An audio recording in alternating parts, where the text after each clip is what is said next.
What is up, guys? It is Coasters and Things here today with another coaster review. I am reviewing Diamondback at Kings Island. This is a B&M hypercoaster that has become quite iconic in the coaster community. It opened in 2009 as the new headlining attraction in the park at the time. It's crazy to think before this, the only real standout coaster in the park was the Beast. It was the second of the three Cedar Fair B&M hypers. It opened a year after Behemoth at Canada's Wonderland and a year before Intimidator at Carowinds. I first rode this coaster in 2019 and then went back last year in 2021 and was able to ride it again. It is located in the Rivertown section of Kings Island, along with the Beast and Mystic Timbers. I must say, between having those three all right next to each other, I could spend all day in the Rivertown section of the park. So you walk up to the entrance, and the logo for this coaster is awesome looking. I also love the name. Diamondback is a great name for a coaster like this. You go through the queue, and I must say, if you don't want to wait in a super long line, I'd recommend Fastlane because the regular line for this coaster always is super long. On both of my visits to Kings Island, I have had Fastlane, and it turned an hour-long wait into a 15-minute wait. So yeah, if you don't want to wait a very long time, and if you want to ride it more than once, I highly recommend Fastlane. I've been able to ride Diamondback 3 times now, and all 3 rides have been fantastic. So you get up into the station, and most of the time they're assigning rows. However, I was able to ask for the back twice and the front once, and they let me do it every time, so that was great. You step into your train, and these are staggered trains. That means that there are only 2 seats per row. Instead of the 4 seats across trains on most B&M hypers, these trains feature the stadium-style seating. Basically how it is the front row of each car, the seats are right next to each other, and the back row of each car, they're spaced apart. It kind of forms a V shape in each car.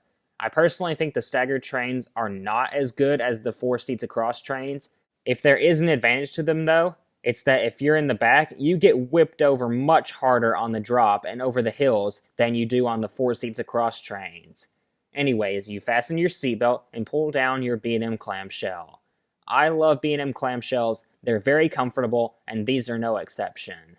You dispatch out of the station and start the climb up the lift hill. This coaster has a max height of 230 feet. It is the 2nd tallest coaster at Kings Island and the 4th tallest coaster in the state of Ohio. You go down the drop, and like I said before, if you're in the back row, you get absolutely whipped over, and it's awesome. The back row is my favorite row on this coaster for several reasons, and this is one of them.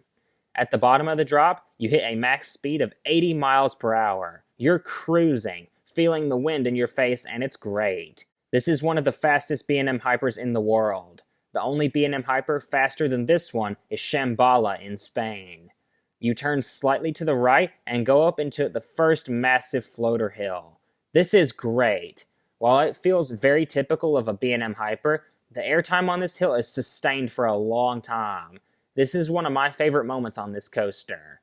The hill itself is tall too. It is 193 feet tall.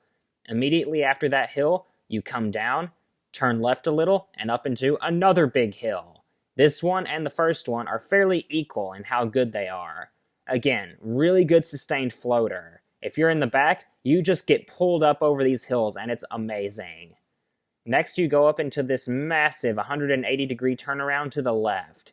This feels pretty similar to other turnarounds on B&M hypers, nothing really special about it. You then go up over a smaller floater hill, and this one has a trim on it, which is a little disappointing. This is the one thing where sitting in the back is not as good as sitting in the front. You feel the trim more in the back. Fortunately though, it's not that bad. You swoop down and then curl upward into the mid-course brake run. Now I typically hate mid-course brake runs. They really kill all your speed, and while this one does slow you down, I was surprised how good the whip on the drop-off of the mid-course is. I remember it surprised me the first time I rode this coaster. It's better than you would expect it to be. Therefore, I can forgive this mid-course brake run because it has good whip coming off of it. You proceed to go over 2 smaller floater hills. Both of them feel exactly the same, and they're almost the same in height as well. Next, you go through a right-hand upward helix, which actually has a little force to it. It's surprising that this helix actually has a tad bit of force to it. Not much, but a little bit. Then you dive down and go through the most legendary part of the ride. This is the iconic splashdown. If you were to ask enthusiasts what separates Diamondback apart from other B&M hypers, almost everyone would say the splashdown. This makes for a great photo op and video op. The back car of the train has scoops that dig down and send the water flying up like rooster tails. Kings Island was genius when they decided to give this coaster a splashdown when they were designing it. It's one of the very few coasters to feature a splashdown that aren't dive coasters. But Diamondback isn't the only B&M non-dive coaster to feature a splashdown. Flight of the Himalayan Eagle music roller coaster over in China features one too. But this is the only B&M hyper in America to feature it. It's probably my favorite part of the ride. Because of the staggered seating, if you're in the back row, you can reach out and just barely feel the water hitting your hand. So yeah, the splashdown is awesome. I love it. And then to finish off the ride, you pop up over one more airtime hill which guides you into the final brake run. Diamondback is a great B&M hyper. It has just over a mile of track. As of January 2022, it is my personal favorite B&M hyper. It just feels different than the others I have ridden. The airtime feels stronger and is more sustained. Now, one thing to mention though, this ride does have a bit of a rattle to it. After my first ride in 2019, I thought it was glossy smooth. Well, when I went back last year in 2021 and rode it 2 more times, I noticed it had gained a rattle. It may have been because on my first ride I was trying to soak everything in and didn't notice the rattle, but I did notice it 2 years later. Now the rattle doesn't bother me because I'm used to B&M rattles by now. Wild Eagle and Goliath at my home parks both have significantly stronger B&M rattles than Diamondback does. So yeah, I don't mind the rattle situation. Also, supposedly, Diamondback has more airtime on it than any other B&M coaster. I don't know if that's actually true, but that's what I've heard from multiple sources. If that is true though, I believe it because the floater airtime this coaster gives is great and very well sustained. Like I said before, back row is by far the best row and the row to experience on this coaster. I feel like this is a top B&M hyper and it doesn't get talked about enough.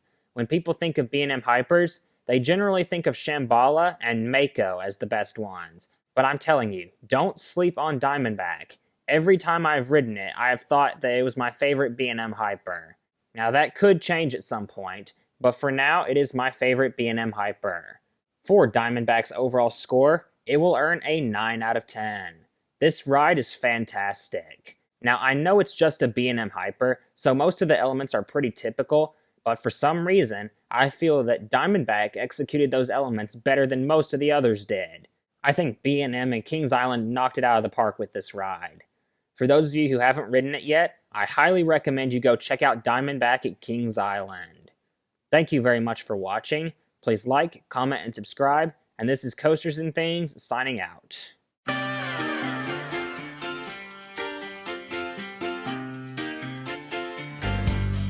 I'm a roller